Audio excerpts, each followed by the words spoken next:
The King's Avatar, Chapter 1137, audio source, WuxaWorldAudiobook.com. Chapter 1137, Happy the Dark Horse. Translator, Nomyami. Editor, Nomyami. Having accepted an exclusive interview, Fang Rui naturally wouldn't call the reporters over and just mess with them. After making his jokes, he answered the questions seriously, from personal to team, and explained his reasons for changing classes. In the following issue of the esports home, Chang Xian's exclusive interview naturally made the headlines. This exclusive interview with Fang Rui took the chance to introduce Team Happy's team structure and future plans after the actual interview. This thorough analysis even caught the attention of the pro scene. After reading it, many of the pros suddenly realized that Team Happy's current class combination had many possibilities to it. Just considering Fang Rui's shocking addition, what class was Fang Rui's most familiar partner? A brawler. Coincidentally, there happened to be a brawler in Happy's lineup as well. Even though Fang Rui had switched classes to a Chi Master, this didn't mean his familiarity with working with a brawler would vanish. Then, consider Fang Rui's class switch.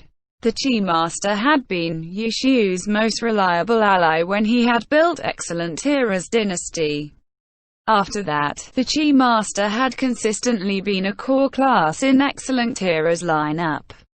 Yishu was very familiar with working with Chi Masters, and Sumo Chung wouldn't be alien to it either. In addition, Team Excellent Era's ace had been a battle mage. Coincidentally, Happy also had one. It wasn't hard to imagine that Excellent Era's traditional strategies would all be realized once more in Happy.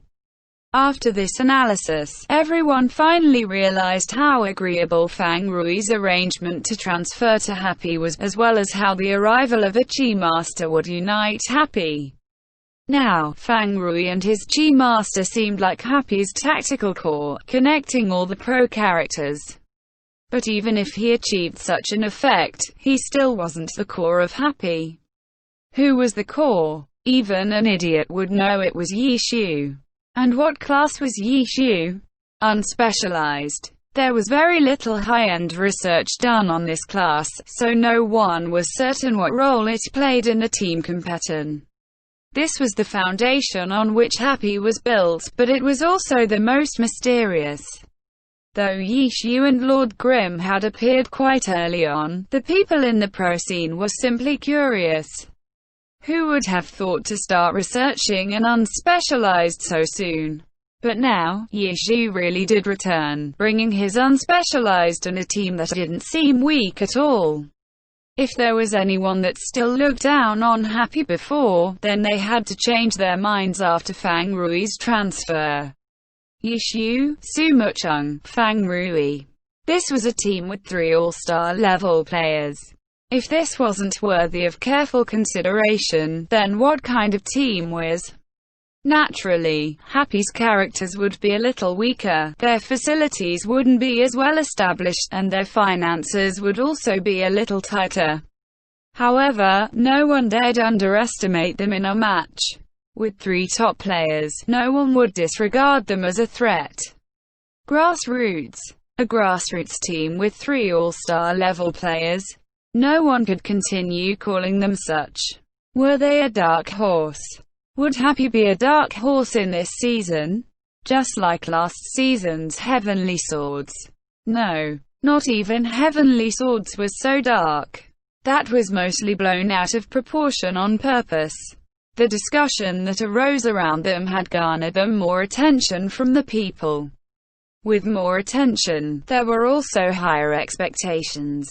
Their darkness had been from public opinion. As for Happy, with 3 all-stars, no one dared to say that they weren't a dark horse. All the glory-related forums, all the experts and noobs in the scene, even the pro scene, were discussing what sort of impact Happy might have on this season. Happy had suddenly become much more imposing in comparison to when they had fought in the Challenger League.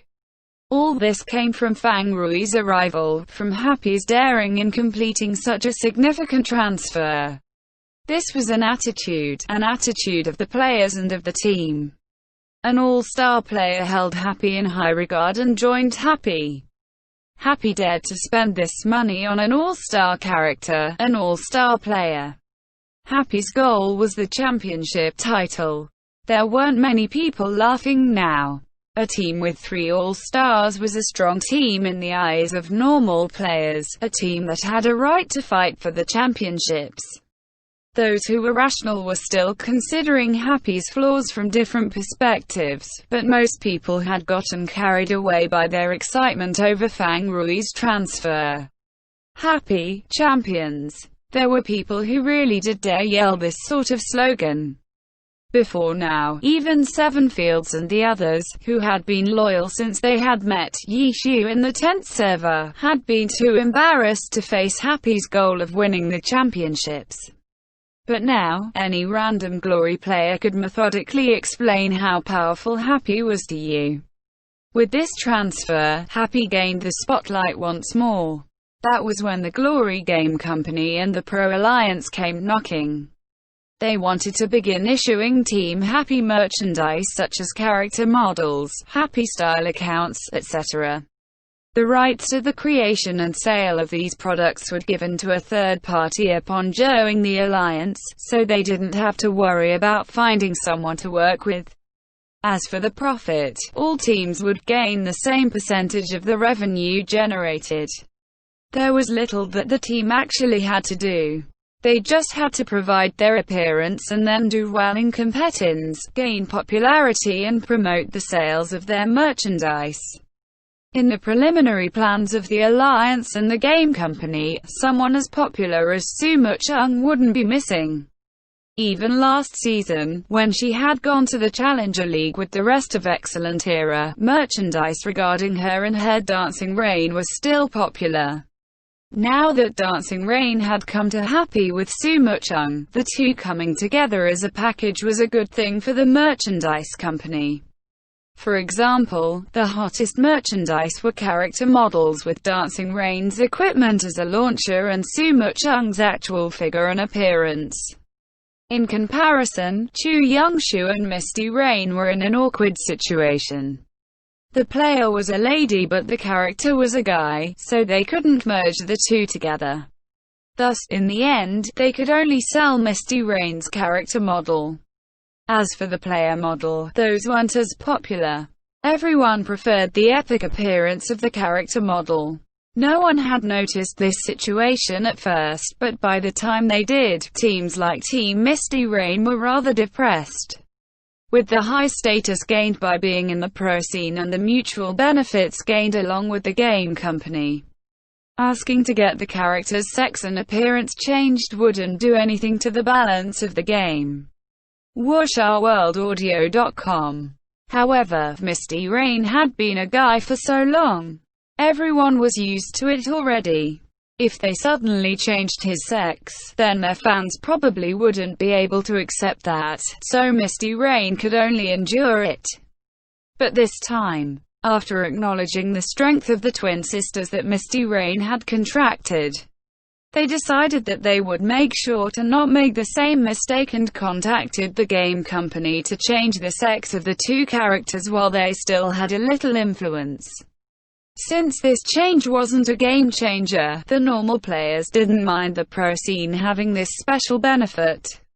In their eyes, it was a good thing for them to align the sex of the character with the player, especially with two beautiful ladies playing two guys. For Happy, Sumo Chung and Dancing Rain were good to go. Then there was Tang Rou and Soft Mist. With her beauty and grace, she was perfect in the alliance. The game company viewed her as a treasure, finding a talented team to create a model of Soft Mist with Tang Rou's appearance. Then, they just had to hope that Tang Rou would be able to play well and gain fame. After all, this was a competitive scene. For Happy, they had wanted to create 3 different models and account cards. Sumo Chung and Tang Rou were good, now there was Yi Xiu, who was an entirely different problem. Originally, their hopes for Yi Shu were even higher than Suma Chung and Tang Rou. This was a top-tier expert that had hidden himself away for all these years. Now that he was willing to show himself, the Alliance and Game Company wanted to take this chance. But when it came to collecting the materials, the Game Company was close to crying. Glory had been designed by them. This, naturally, included the equipment available, and Lord Grimm's mix and match equipment could even cause the Game Company to be lost in wonder. What sort of talent did you have to manage to find such an ugly combination of equips? When designing the game, they naturally wouldn't make ugly equipment. The equipment would be perfect and beautiful, or have some sort of uniqueness to it that left a lasting impression. However, why was Lord Grimm's set so uncomfortable to look at?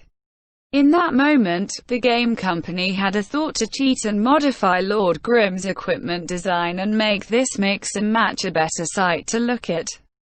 But it was only a thought. This sort of change would have too big of an effect. Although the design didn't affect the stats and technically wasn't a game changer. If they made the equipment look good on Lord Grimm, what would they do if the equipment looked terrible when someone else wore it? In the end, it was Lord Grimm's abnormal class choice that made his equipment diverge from the beauty of the game. Experts had observed Lord Grimm's current design for a long time, discussed it for a long time, but they all shook their heads in the end and admitted defeat. The Alliance was depressed, the Game Company was depressed, but they refused to give up on thinking of a way to profit, coming up with another idea. They were going to make a commemorative version of One Autumn Leaf. Yes, that One Autumn Leaf, one with Yi Shu's appearance. That would probably make up for many people's disappointment, right? Would it really? Soon enough, someone voiced this doubt. It wouldn't be hard to make this combination right now. Although One Autumn Leaf already belonged to Samsara, they just had to split some of the profits with Samsara and Happy. The problem was that One Autumn Leaf simply didn't have Yi Shu's appearance, but the model was already very popular. The commemorative version would be simply adding in Yi Shu's face. Models were based primarily on the impressive designs of the characters. Adding in the player's appearance was just to show their love. The excellent era One Autumn Leaf had garnered a lot of buyers already and was just lacking Yi Shu's face. Would adding his face really make any difference? After careful consideration, they hesitated. After all, as players of this competitive scene, their value never lay in their faces. Why was this Yi Shu always so troublesome? The Pro Alliance and Glory Game Company felt like they were going to cry. End chapter.